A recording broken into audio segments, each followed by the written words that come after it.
I'm taking after Ruben. Yeah.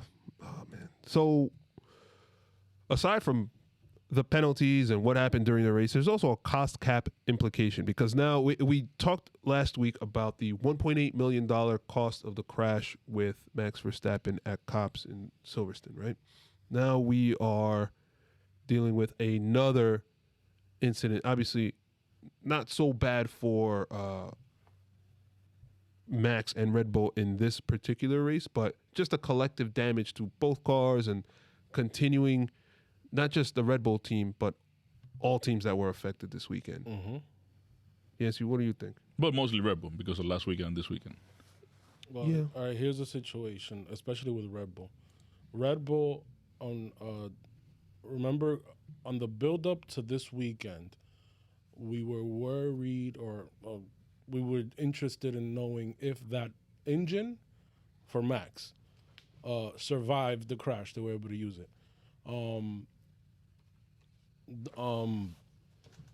So when they tried to use it, they ran it. They said it was good. Right before the race, they had to change it because it wasn't good. So now, obviously, he ran it. He didn't get a penalty now, but if that's his third engine already. If he uses another engine for the rest of the year, he's gonna get a 10 pace. Or I don't know if it's 10 pace, but he's gonna get a grid penalty. So that's one issue. Now you're running into the fact that for the second weekend in a row, not only one of your cars is destroyed, which is Max's car, but the second one is destroyed as well, which is Perez's car. It is, I think it's unfair at that point, especially now that we have Red Bull, which is definitely in a title fight with Mercedes, and we can safely say, I think, that it's gonna be very close until the end of the year. Right now, and Christian Horner said this at the end of the race, they're potentially losing the chance to win a championship because they're not going to have enough funds to fund it to the end of the year. Meaning on the budget. And none of these crashes were their fault. None of their drivers were at fault in any of them. Obviously, Lewis was declared at fault. Declared at fault, or most of the fault, I would say. And then this one, obviously, it was Mercedes. It was a Mercedes driver, Bottas, which caused the entire collision. So yeah, you can see, especially when you're limited to your funds. It's not like before where you can throw all the money at it, and you take it as a loss. But at least you're still challenging yourselves. Once you cannot throw money at that because you obviously have the budgetary limitations. It can hurt you, especially if you're fighting for the championship. So, yeah, it is a problem, and I think it's one of these things where, obviously, when they introduce these rules, there's going to have to be some tweaking, just the same way they're going to have to do some tweaking with the sprint race rules. This is an area where they're going to have to make some exceptions because I personally don't think it's fair, and I'm agreeing with not only Christian Horner, but Mattia Bonotto brought this up because obviously his car, one of Leclerc's car was run into, and now they got to pay for that. There should be some kind of exception or some kind of tweaking to the rules where, and they call this radical, where the driver deemed at fault, that team should be responsible for paying the damage to either their car, obviously, but the other team's car. Sounds like Geico. Right? Yeah. Better call Paul. Yeah. They're going to be doing insurance jobs. Seguro man. They're going to be doing insurance jobs now. So let's put it this way, right? Max Verstappen cops the $1.8 million crash, right? Mm-hmm. This weekend had a ton of barge board damage, right? Mm-hmm. Baku, the Pirelli tire explosion wrecked that car completely. Yes. So this is 3 accidents, not at his fault. It's like, okay, what are we really doing here? Perez obviously had the issue this week, and I don't think he's had any other issues aside from his car turning off in race 1. Yeah, but he hasn't had any serious damage. No. Yeah, nothing like what Max has had this. Hamilton hasn't had any, to my recollection. Nothing. No. He drove off the track at Baku. Mm-hmm. His brakes were messed up. Mm-hmm. And then Bottas has had a lot of issues, actually. He had the Monaco thing with the pit stop that never ended. And then, Yeah, but that didn't destroy the car. right. Yeah. And then this whole thing.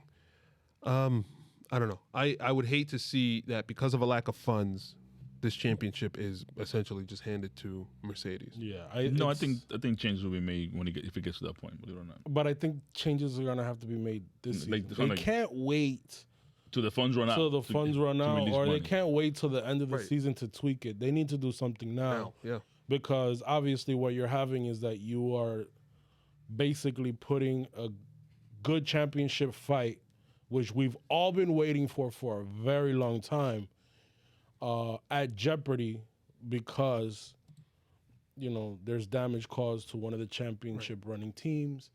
That is definitely not their fault. Because if it's what is their fault, that's another issue. Yeah. But if it's something that's not their fault, and imagine if none of this stuff happens, how far ahead Red Bull would be at this point in the championship too.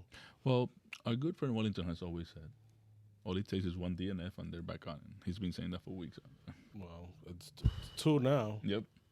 But Mercedes is back on top. maybe the exception should be that, And in an accident, that's not included in your budget. But obviously, it's F1, so everything like you said earlier is going to get. I think an accident should be included in your budget. I think that there's got to be some type of ramifications for that. But there has to be some exceptions made. Yeah. I'm just wondering what is going to happen now. How can they handle it where you're not causing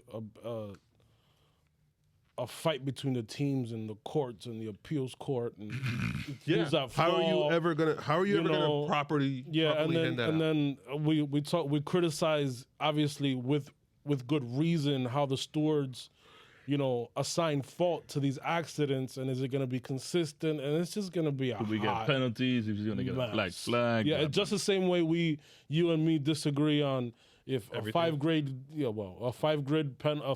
grid penalty or a 10-second penalty is enough. That's probably going to happen even worse. And we saw what happened after Silverstone, where it was just a cat fight. it was a rare. It was a cat fight between. And I think Red Bull went too far with what they did, but whatever. But that's the kind of stuff that you get behind the scenes over there. So imagine if you take it to court, if you take it to a court of appeal, Can you imagine the what court a procedures mess, costs come out of your bro. budget cap too? Well, look at the drama that happened last year with Aston Martin and Renault, and all the teams got involved, and it was just like a big drama for nothing, really. Part of the soap opera. Yeah, it's fun to watch.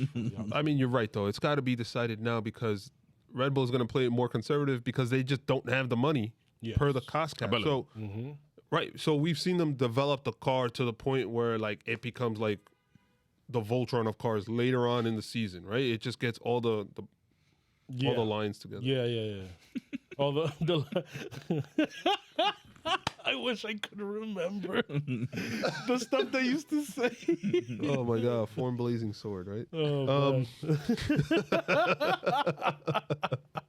No, but like they're gonna need the money now because now they're trailing. Now they don't have a comfortable lead, and guess what? Spa is they don't have the lead at all. they don't. Yeah, they don't. Right, you're right.